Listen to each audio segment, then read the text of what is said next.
Sammy the Geodog would like to welcome you to this geocaching video. What are we going to talk about today, Sam? That's right, trackables. Hey, you're getting distracted. Alright, I'll do the bid. You get distracted. G'day guys. Just come back from doing a few caches today, not too many, pretty easy day, had a few other things to do, and basically just log in the finds on the geocaching.com website. One of the caches that I went to found a trackable in it, well, two trackables. I left one trackable in and took one out. And where is it? I'll put it here somewhere.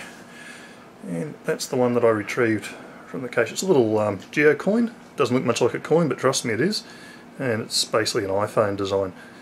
So that's the front of it. On the back, put my fingers over a little bit there, there's a code number you can see partially on the back. That's the tracking number down the bottom that I'm covering half of my finger. The reason I'm covering it is, of course, that unless you've actually seen this thing, you shouldn't be able to log it on the website. So what I'm going to show you now is just basically how to retrieve from the cache, this particular one, and also the one that I spotted but left there. We're going to what they call discover that coin. In other words, I've seen it but I haven't actually taken the action, I haven't moved it or done anything with it. And the reason I want to do this video is I've noticed a lot of times that geo coins, trackables, whatever, they just don't get logged out of caches right, or they get misplaced. It doesn't seem to work properly. So it seems to me maybe an instructional vid or just a demonstration type of how it should be done might be useful. So let's get into it. Okay, now before I get into how this all works, I mentioned there was basically two types of trackables, and if I didn't mention it I should have.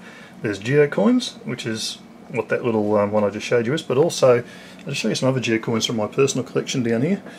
They're more traditional looking ones. On the left there we've got a Medusa geocoin. I'll pull them up in the light a little bit. So a fairly well known design. I can't remember what that's called, but I really like it. I like the lime and the green shades in it. We've got a Celtic design one there. Really like that one a lot. That's a Celtic Circle of Life geocoin. You'll also get other ones, something like this. This is a dragon spinner. It's got a decoder wheel on it. Further down we've got, this is a really cool coin. It's a Masquerade. They come in various versions. I've got two. This is one of them. This is very cool. I just got this one recently. It's a Compass Rose, one of their designs. Really nice, very shiny, all glitz and glamour. Now these ones don't actually go out in the world, in the wild. They stay in my collection. And sometimes you get geocoins that are a little quirky like this one. I like this one. It's kind of weird. It's a UFO geocoin with a little alien on it. So something a little bit different. So yeah, they come in all shapes and sizes and design. So that's geocoins. The other type of trackable that you will get, and I don't have one here to show you in real life, but it's what they call a travel bug. And as you can see, that one particular one's attached to a little bug type object. You can attach them to whatever you want. They're basically like a military dog tag, and they look generally like that. And this one's had it phase out. You can just see one number there. They've erased the other ones for the picture. As I mentioned before, you don't normally show them. So you might find something like this getting around a cache. The rules apply the same whether they be geocoins or travel bugs. There are different sorts of tags and that coming on the market now. It's a very traditional tag, customised tags, flags of nations embossed on them, all sorts of things. But that's the very traditional sort of travel bug tag. But as mentioned, I'll show you how to log these out of a cache, and hopefully that might help a few people. Let me just get this camera on the tripod, and then I'll struggle to work around it. Okay, now we've already logged a few of my finds for the day. I'll just show you guys this list. This is what I did today. Got the cache codes, which you normally start for GC. That's the actual caches I visited. This one down here I've got a couple of little symbols, and these are just me. I've got a weird little dot symbol with a code beside it. That tells me that's the trackable I left in the cache, but I'm going to discover that cache. And this code down here, which you can see partially, I've got a little arrow pointing up. That's just my little code that tells me I've taken that trackable out of the cache. If I put one into a cache that for example, in a day or two's time when I put that on the cache, I'll have a little arrow pointing down, and that'll let me know when I get home I put it into that cache there. That's just me. Other people might use, just write in or out for let them know what they did with trackables. Whatever. It's just important that you keep track, and so that way people's trackables you know where they are and they've gone in the right caches. So what we're going to do, I'll tick these off. I haven't logged this cache yet. Now my system is, if I've got a cache where I've had taken a trackable in or sighted one or taken out whatever, I always do the trackables before I actually do the cache. So we'll do that first. So to do that, I'll try and zoom in here so you guys might be able to actually see this. I don't know how this is going to work out. But on the screen there we go to the play, And there's various options there. One's called log a cache. We would normally use that to log a cache find, but in this instance we're going to go to find trackables. So we click on that link, and that'll bring us up a few options here. Now, one of them, well, there's a few windows. What you want to do is use the top one. I'll try and zoom in a little bit there, let you guys see that. And it says enter the tracking code for the item. I am going to zoom out again because really I shouldn't show you this tracking code. But if you spot it, well, good luck to you. Okay, so we'll do the one that I cited first, just for the heck of it. I'm just trying to read my writing here and work the keyboard around a tripod, which if you've never tried it, it's really quite an interesting experience.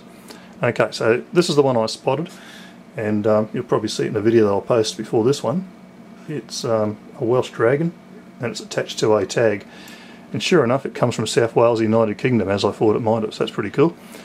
Before we do it, on this page I'll just show you a few things. This tells you down here, tracking history. This particular item has travelled 21,702 kilometres. If we want to, we can bring up a world map, and interestingly enough, it started its life in the UK, looking at that, and then it's gone to New Zealand, and then it's come across to Australia.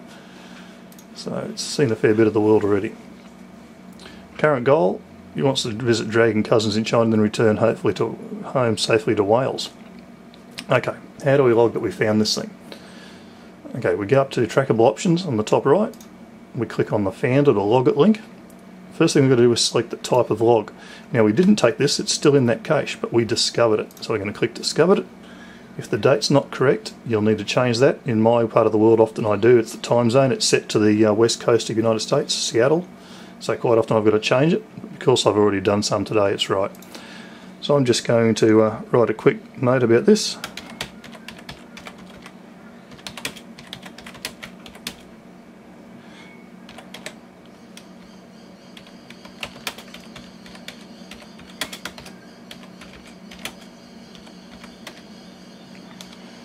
Now, I can't type very well at the best of times, but boy, typing around a keyboard's not easy. So I've just written nothing terribly exciting. Discovered safe in cache today. I'd use the cache name, but I can't remember what it is. Happy travels, and I'm going to insert a smiley. Why not? So we're just going to copy and paste that in there, like so. Down the bottom, we're going to submit the log entry, and there we have it. We'll just go and have a look at it. We should see our log on there. Sure enough, there it is down the bottom. That's our log. It says we discovered it, but you'll notice that it's still up there. It's in the same cache that we found it in. Okay, so now we're going to do the one that we took out of that cache. So again, we'll go to the Find Trackables page. We're going to enter the tracking code. I'll just tick off on my list that I've done that cited one. It's not that I'm super organised, but as I get older I find my memory fails. Same first steps, put in the tracking code, hit the track button. Now, I've already had a quick look at this one. It actually started life in South Island in New Zealand, but interestingly enough it's owned by a gentleman from Sweden. So perhaps he was there on holidays or something, or someone took it there for him. And the goal of this one, and again that's the little iPhone geocoin, is he wants to travel from city to city and also visit as many Apple flagship stores as possible. There's not much chance of doing that with me. But there's two in Australia, one's in Sydney, one's in Perth apparently, so I'll get it in a cache somewhere. Maybe someone will take it to Sydney, who knows.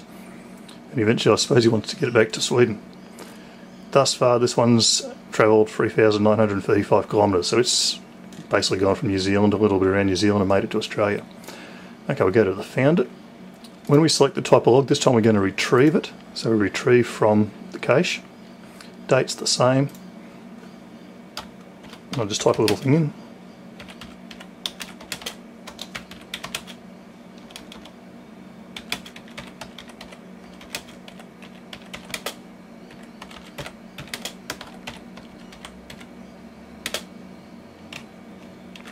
Alright, so all I've just put in there is that we'll move into another cache soon. Cheers.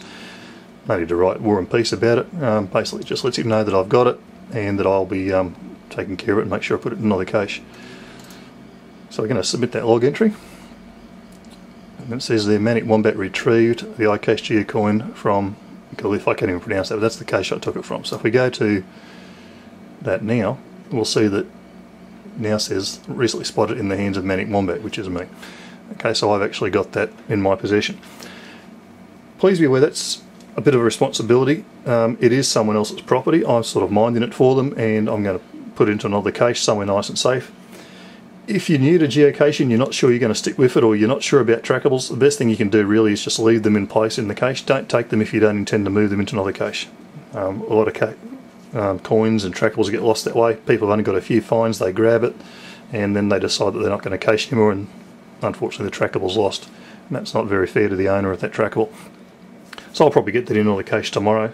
I'll probably wander out and put it in somewhere. The other thing that should be said with these sorts of things is most people want their trackables to keep moving, keeps it interesting. So it's best generally, unless there's a specific reason, maybe the trackable wants to go to remote caches, don't put it in some out-of-the-way cache that only gets visited once every 2 years or so. It's not really terribly fair on the owner. I recall a couple of years ago, a mate and I grabbed a trackable, or he actually grabbed it. I just sighted it out of a cache, and it had been there for, I think it was between 18 months and 2 years. No one had been to this cache, and the guy in the UK owned it, was ecstatic that someone had actually, in his words, rescued his trackable. So that was kind of good, but really it probably shouldn't have been put up there in the first place. So basically that's how we do it. Now from there, what I would do then is I've logged those out. I basically go to log a cache, and I type in the cache code for the cache where they came from. And what we should notice is we go down here in the inventory side over here, which talks about what trackables are still in that cache. The red dragon is still in there, but it's the only one now, whereas previously to me removing that one, it would have shown those 2 trackables. So I'll also mention when I do my log in my comments that I've actually taken that geo coin out. So it's as easy as that. It is a 2-step process. When you put a trackable into a cache, which you might cover in a vid maybe tomorrow when I put this one in, it's much easier. It's a very simple 1-step process. When you log in the actual cache, you can just go down and click that you've dropped a trackable in or visited it. But it's a 2-step process when you take a trackable out. I think that's what confuses a lot of people. Alright guys, sorry if that went on a bit long. I hope that's of some use. Thanks for watching. Bye.